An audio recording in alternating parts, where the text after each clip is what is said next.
The air was filled with music and laughter, the perfect backdrop to what was supposed to be the happiest day of my life. My name is Linda, and I stood there in my white gown, feeling like a princess. But that feeling was shattered in an instant. Linda, dear, could you come here for a moment?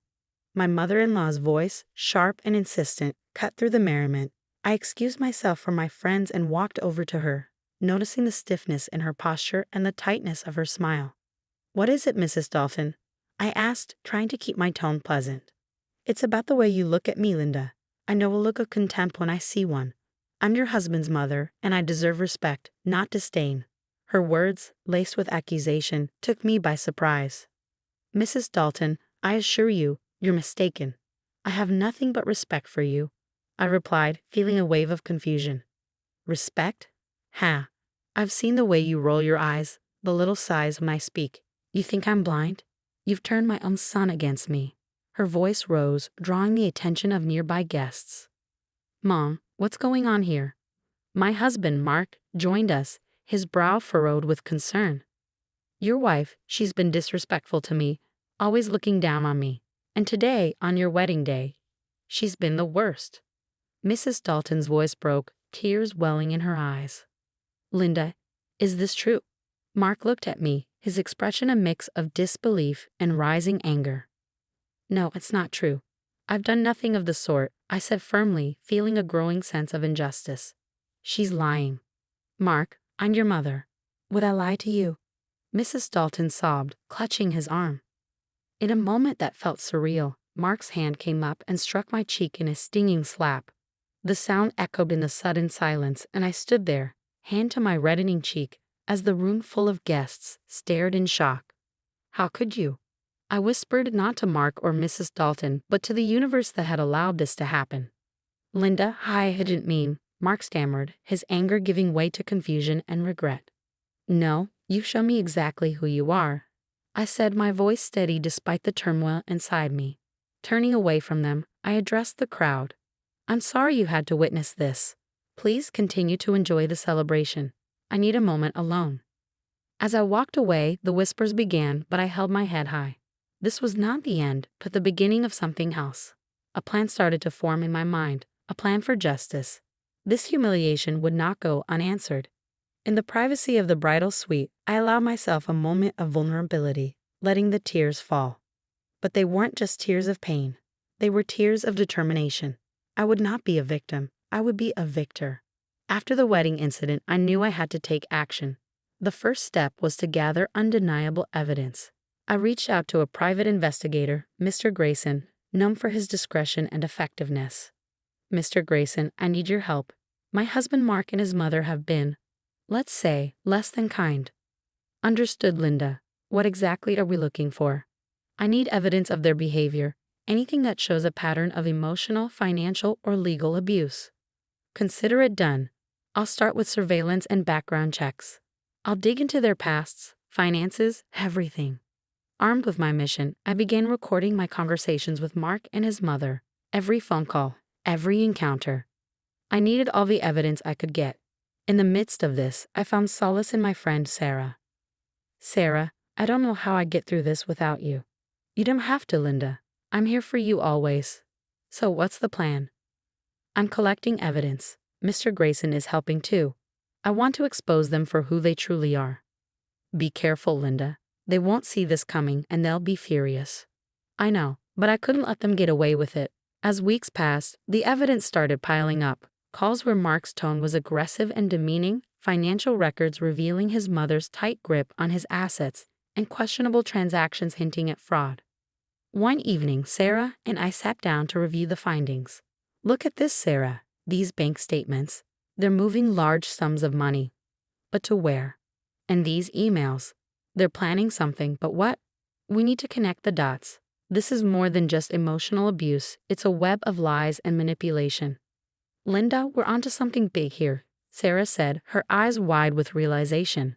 The more I delved into the evidence, the clearer the picture became. Mark and his mother weren't just toxic. They were involved in deeply unethical, possibly illegal activities. "Sarah, I think they're embezzling funds from Mark's company. These documents, they're incriminating." "Linda, this is serious. You need to be cautious. They won't take kindly to being exposed. I know, but I can't back down. Not now. The evidence was overwhelming, not just of their cruelty, but of their criminality. It was time to make a plan to bring them to justice and reclaim my life. Sarah, I'm going to expose them publicly. Linda, that's risky, but if anyone can do it, it's you. With Sarah by my side and the evidence in hand, I felt a renewed sense of purpose. I wasn't just fighting for myself anymore. I was fighting for justice. The next step was clear. I had to bring their actions into the light. It was time for the world to see Mark and his mother for who they truly were. I organized an event under the guise of a big announcement, inviting friends, family, and subtly, a few media contacts. The venue was lavish, the atmosphere buzzing with anticipation. Thank you all for coming. I know you're curious about the big news. I began, my voice steady, my demeanor calm. Mark and his mother, Mrs. Dalton, stood beside me, beaming, unaware of the storm about to break. Linda, darling, we're so proud of you. Whatever the announcement, we support you, Mark said, his words dripping with insincerity. I've gathered you all here to share some important truths about my marriage and the Dalton family. I paused, gauging the crowd's reaction. Truths? Linda, what are you talking about? Mrs. Dalton's voice quivered with a mix of confusion and fear. I'm talking about the abuse, the lies, and the illegal activities that have been going on behind the scenes. The room fell silent, the air thick with tension. Linda, have you lost your mind? Mark's face turned a shade of red, his anger barely contained. Quite the contrary, Mark. I've never been more sane or more sure of what I need to do. Exhibit A, I gestured to the screen behind me, where a video started playing, a recording of one of their heated, abusive conversations. The crowd gasped, murmurs growing louder.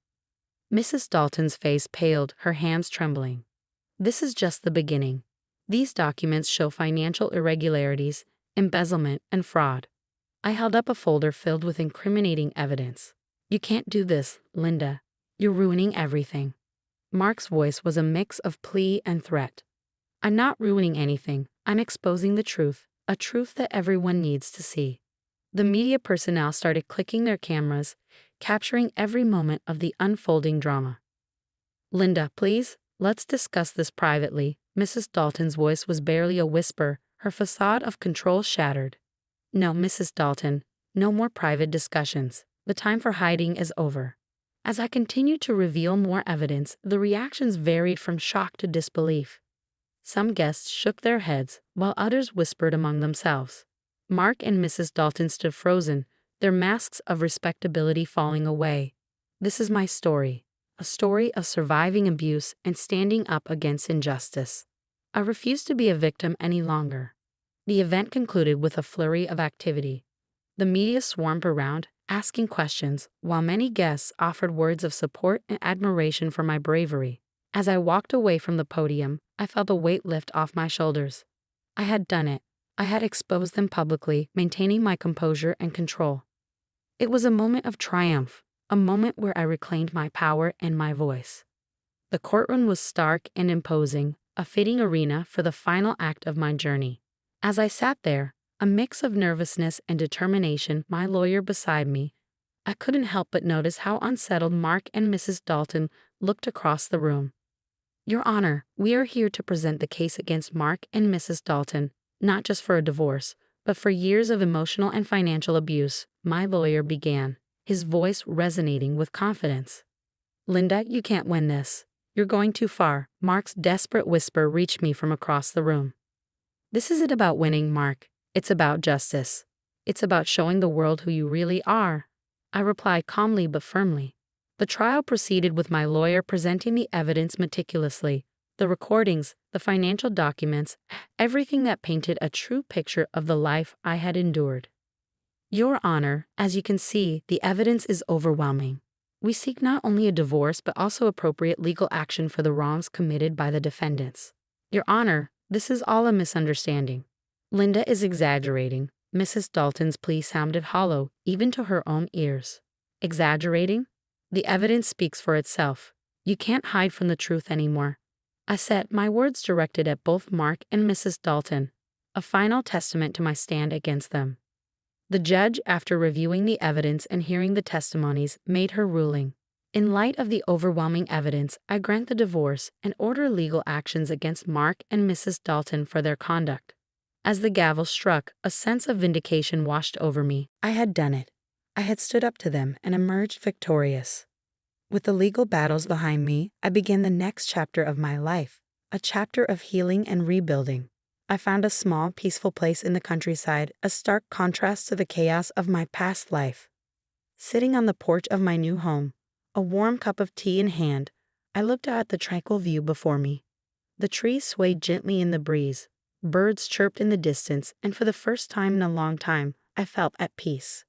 This was it, a new beginning, a life free from lies, manipulation, and pain. My journey hadn't been easy, but it was worth it. I had not only survived, I had triumphed. I had found my strength, reclaimed my voice, and now I was finally free. As the sun set, casting a warm glow over the horizon, I knew I was exactly where I was meant to be. The future was uncertain, but it was mine to shape, a future filled with hope, healing, and happiness. This was my story of triumph, a story of a woman who refused to be silenced, who stood tall against all odds. This was my closure, my victory. The story of Linda's journey has reached its conclusion. Do you believe Linda's decision to publicly expose and legally confront her husband and his mother was the best course of action? Could there have been a different way to handle such a situation? Share your thoughts in the comments below. And if you enjoyed this story and want to see more like it, don't forget to like this video and subscribe to our channel for more compelling narratives. Your support helps us bring more stories to life.